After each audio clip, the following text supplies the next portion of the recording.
दान की महिमा। बहुत समय पहले एक राजा था। वह अपनी न्यायप्रियता के कारण प्रजा में बहुत लोकप्रिय था। एक बार वह अपने दरबार में बैठा ही था कि अचानक उसके दिमाग में एक सवाल उभरा।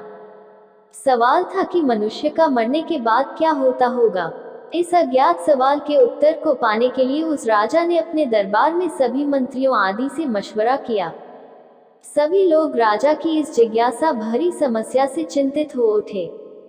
काफी देर सोचने विचारने के बाद राजा ने यह निर्णय लिया कि मेरे सारे राज्य में यह ढिंढोरा पिटवा दिया जाए कि जो आदमी कब्र में मुर्दे के समान लेटकर रात भर कब्र में मरने के बाद होने वाली सभी क्रियाओं का हवाला देगा, उसे 500 सोने की मोहरें भेज दी जाएंगी।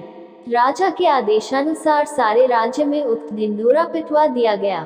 अब समस्या आई कि अच्छा भला जीवित कौन व्यक्ति मरने को तैयार हो। आखिरकार सारे राज्य में एक ऐसा व्यक्ति इस काम को करने के लिए तैयार हो गया, जो इतना कंजूस था कि वह सुख से खाता पीता सोता नहीं था।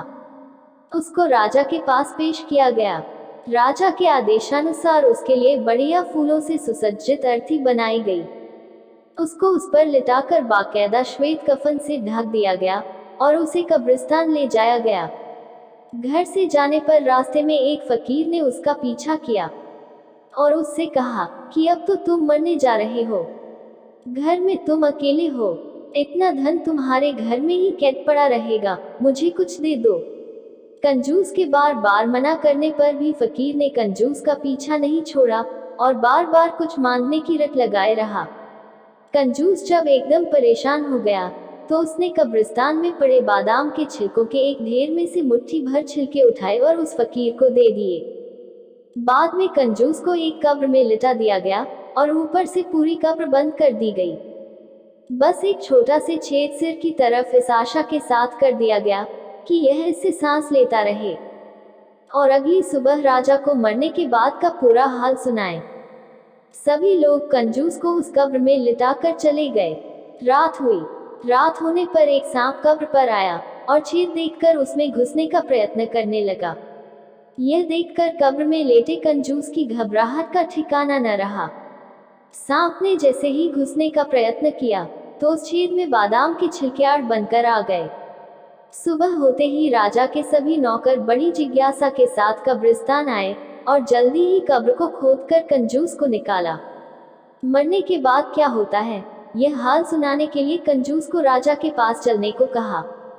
कंजूस ने राजा के नौकरों की बात को थोड़ा भी नहीं सुना। वह पहले अपने घर गया और अपनी तमाम धन संपत्ति को गरीबों में बांट दिया।